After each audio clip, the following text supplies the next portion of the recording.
ठीक है।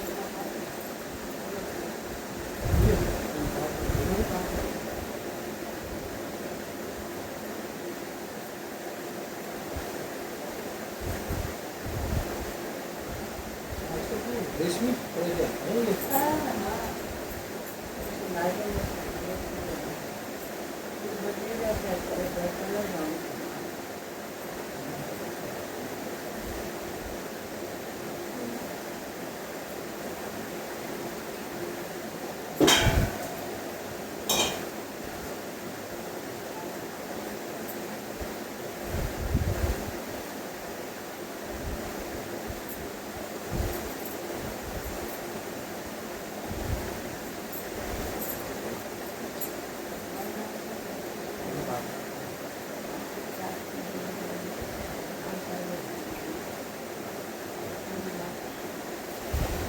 आयुष आ गया? कुछ नहीं आया क्यों? पूजा करवा के गए ना आप?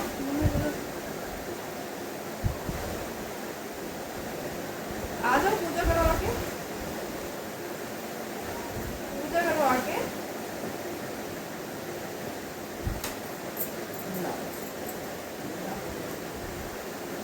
आ जाओ। तो ना तो पापा नहला देंगे।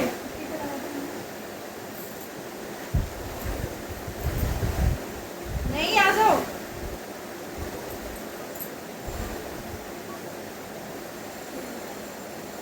तुम भी सुनो आगे जब तक भागने से दो। दादा बाबा जी के तुम भी सुनो आगे जब ऊपर।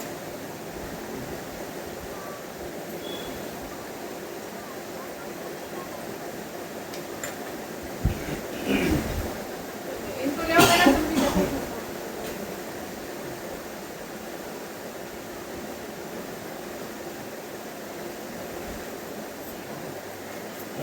क्या? हैं? हाँ। देखो जमाने को नीचे में। सत्यनारायण भगवान की जय। केले के खम्भे पंचपल्लव कलश पंचजल चावल कपूर धूप पुष्प निर्माणा धूप और आंगन नैवेद्य के अलावा आम के पत्ते वस्त्र गुलाब के फूल दूध तुलसी दल पान पंचामृत दूध दही के शहर तथा केसर मंगवाए का पूजन ये करने वाला पूर्णिमा व संक्रांति के दिन जाता है पर शाम काल में स्नान आदि से हिंदुस्तान में आसन में बैठकर सीतापूर्वक बड़ी बड़ी विश्वासी सब देवताओं का ध्यान रखकर पूजन करें और सकल पहले से बनाने तथा कथा श्रवण सदैव करेंगे कुछ पाप में लेकर नारायण का ध्यान करेंगे और आदि में युक्त होकर स्तुति करें। यदि भगवान मैंने श्रद्धापूर्वक फल जल आदि सब सामग्री आपको अर्पण की है इसे स्वीकार कीजिए। मेरा आपको बारम्बार नमस्कार। उसके बाद से श्रवण करें। श्री सत्यनारायण पहला अध्याय। एक समय नमस्कार तीज में संपादित 88,000 विष्णु ने श्री सूर्य जी से पूछा, हे महाराज, हे प्रभु, इस कलयुग में वे विद्या सहित मनुष्यों को प्रभु भक्ति किस प्रकार मिलेगी, उनका उद्धार कैसे होगा? इसलिए हे मुनि को ऐसा तब करिए जिससे थोड़े समय सोने का समन्वय फल मिले। वह कथा सुनने की हमारी इच्छा है। सब शास्त्र से ज्यादा श्री सूर्य जी बोले, हे वैष्णव कीजिए, आप सबने प्राणियों के हित की बात पूछी है। अब मैं उस शेष वस्तु को आप लोगों से कहूँगा जिस वस्तु नारद जी ने लक्ष्मी नारायण से कथा और लक्ष्मी के मुनि शेष नारद जी से कहा था तो ध्यान दीजिए। एक समय योगीराज नारद जी दूसरों की हित की इच्छा से अनेक लोगों को घूमकर मृत्यु में आप होते या अनेक योनियों में जन्म उठाए।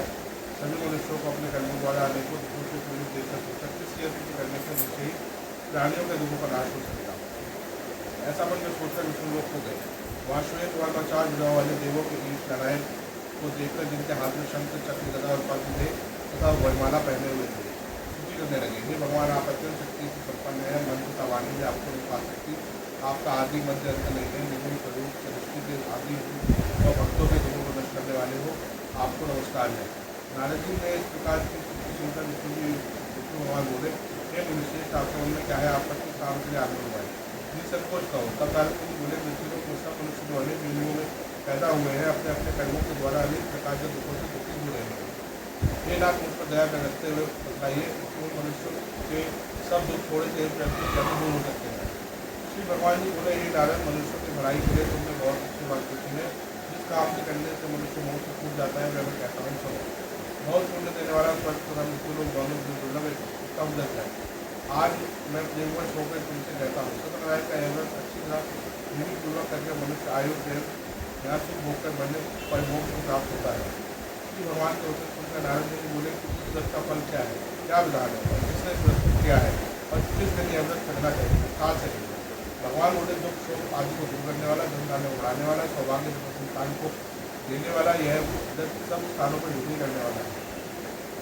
भक्ति संतान को देने वाला है, व्रत सब स्थानों पर युद्धि करने वाला है। भक्ति और श्रद्धा के साथ किसी भी दिन मनुष्य सत्यनारायण जी की प्रातः काल के समय ब्राह्मणों और बंधुओं के साथ नारायण होकर पूजा करे। भक्ति भाव से निवेद केले का फल, घी, दूध और गेहूं का खून चढ़ाया देंगे। गेहूं के अभाव में सागर का खून, शक्कर तथा छोड़ दें और सब भक्षण योग पदार्थ जमा करके भगवान को अर्पण करें तथा बंधुओं सहित ब्राह्मणों को भोजन कराएं।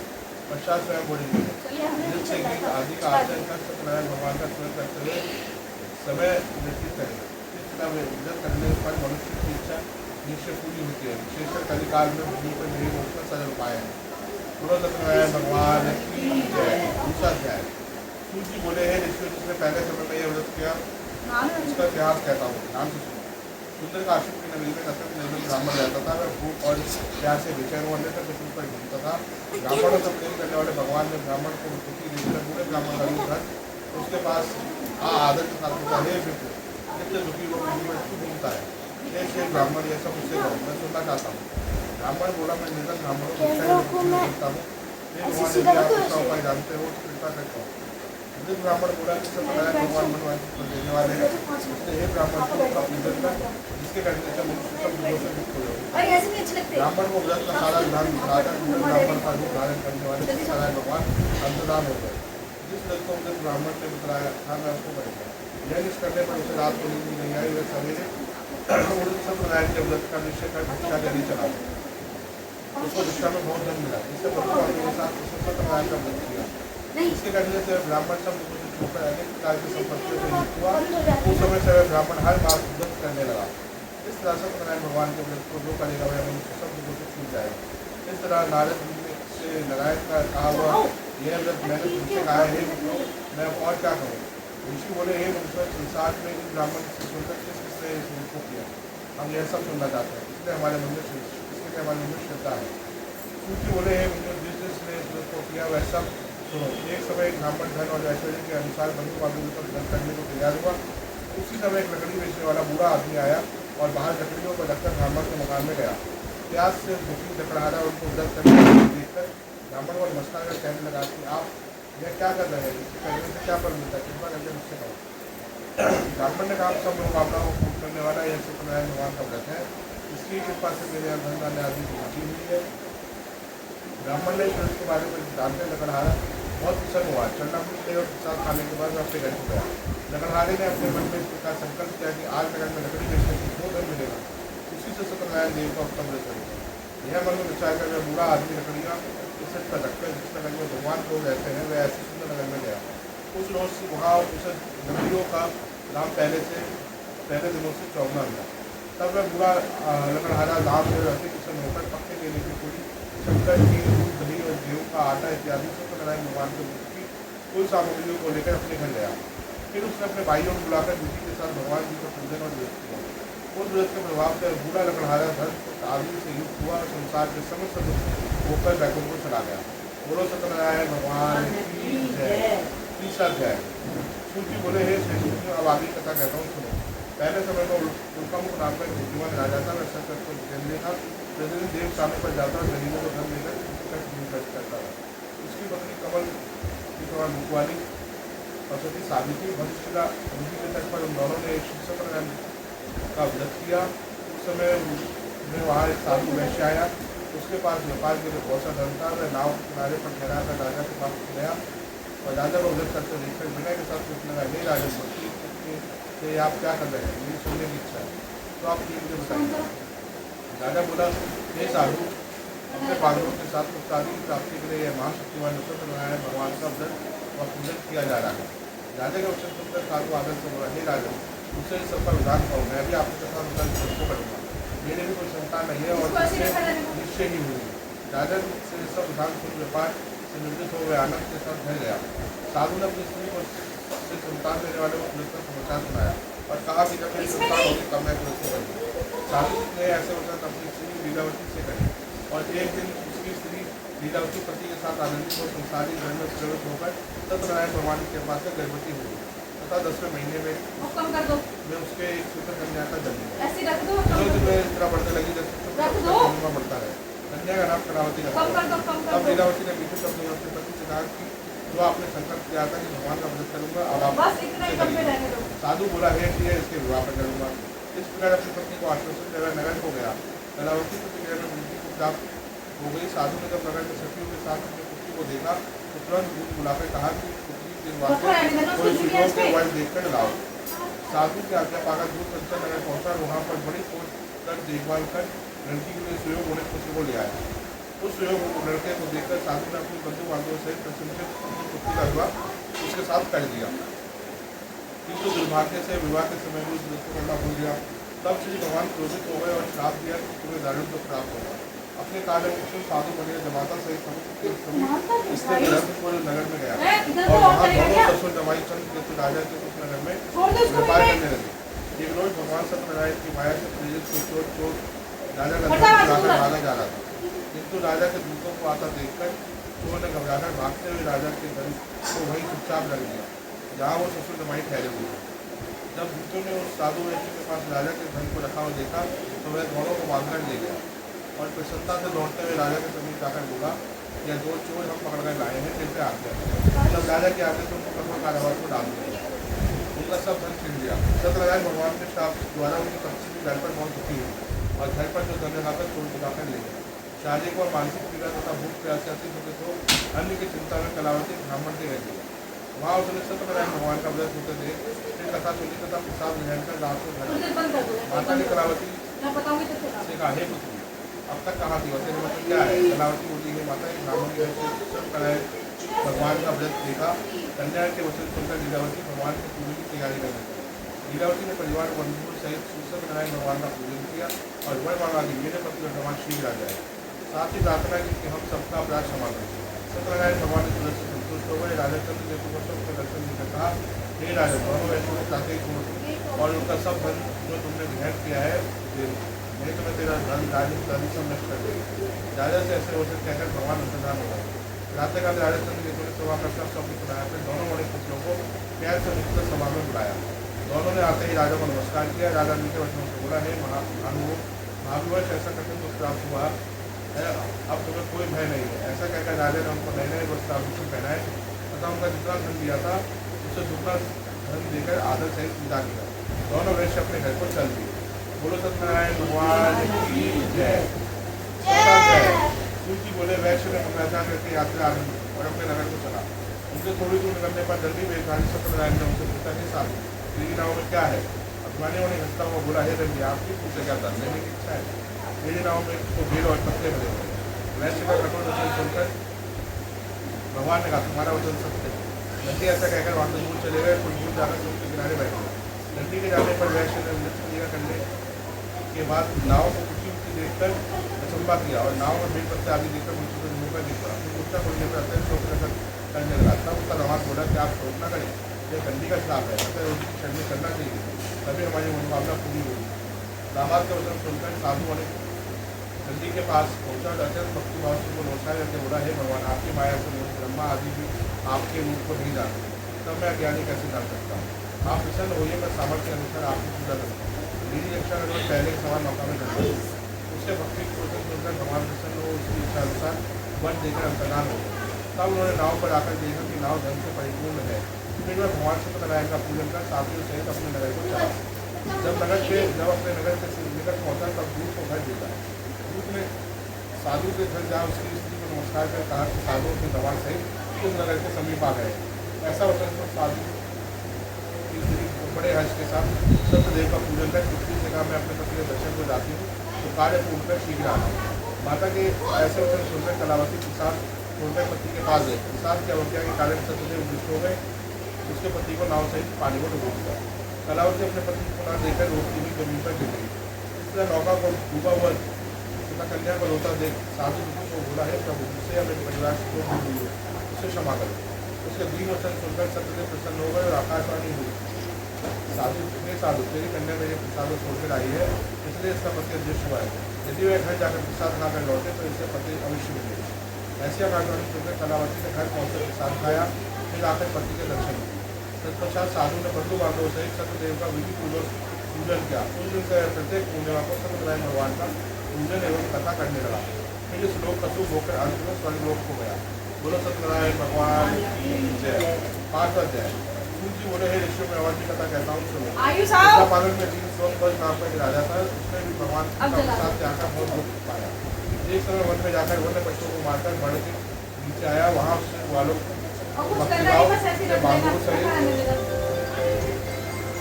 माधव सहित सत्यनारायण जी का पूजन करते हुए देखा।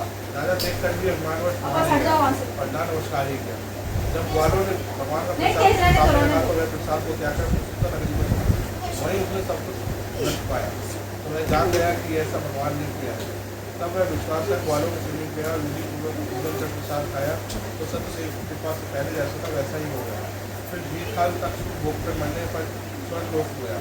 जो मनुष्य परम दुर्लभ व्रत को करेगा, भगवान की कृपा से उसे धन आने की प्राप्ति होगी तथा सब अनुरोध पूर्ण होकर अंत में वैकुंठ धाम को जाता है। जिन्होंने पहले व्रत किया उनके दूसरे जन्म की कथा कहता है। वह शतानंद ब्राह्मण जो सुदामा का जन्म लेकर मोक्ष को पाया, उनका मुख नाम का राजा दशरथ होकर वैकुंठ को प्राप्त हुआ। साधु नाम के वैश्य ने मूलध्वज बनकर अपने पुत्र को आने से सीखकर मोक्ष को प्राप्त किया। महाराज सोमदत्त ने स्वयं होकर भगवान में भक्ति कर मोक्ष प्राप्त किया। श्री सत्यनारायण व्रत कथा समाप्त। बोले सत्यनारायण भगवान की जय।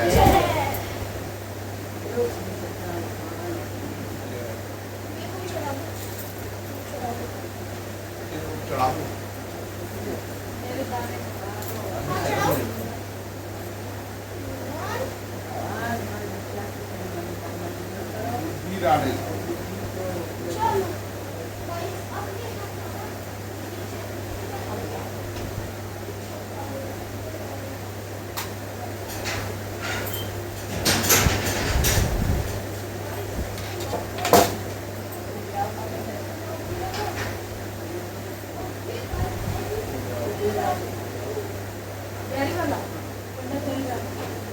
आरती कर लो ना।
ये जो एसी लगी थी आते पकड़ी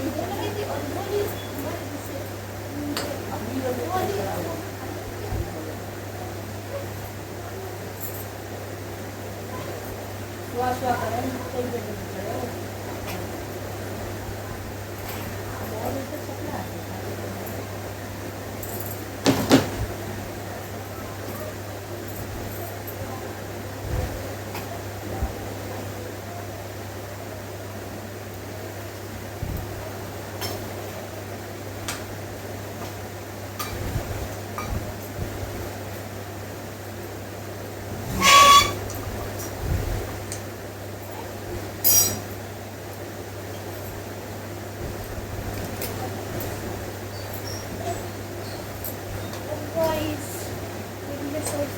ये एसी और ये ट्यूबलाइट लाइट अभी भी चल रही है इनका तो ये ट्यूबलाइट और वो है किचन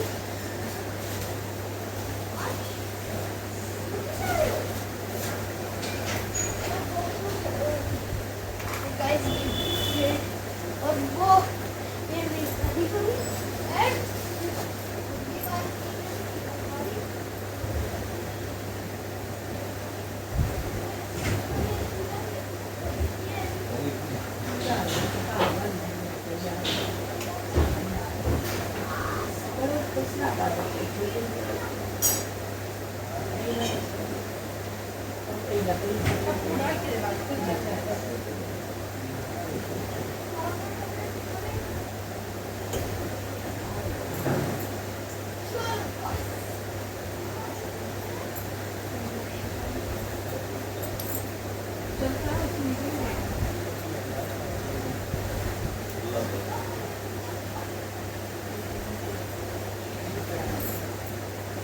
किताब रख दो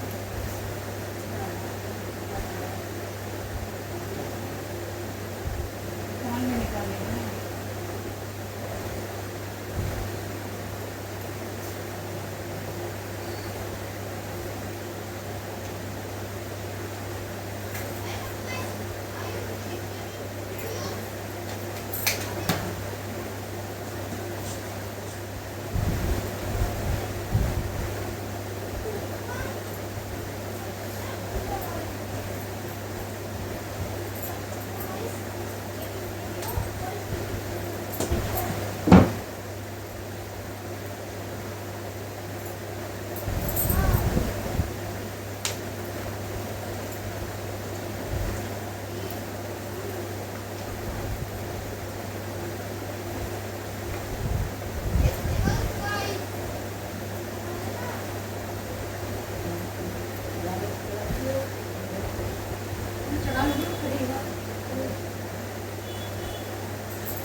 कौन सा नहीं है गायत्री मंत्र 21 बार गायत्री मंत्र है ओम भूर्भुवस्सुः तत्सवितुर्वरेण्यं वो भरे नहीं है तो हम सबके देखिए परिवार कौन है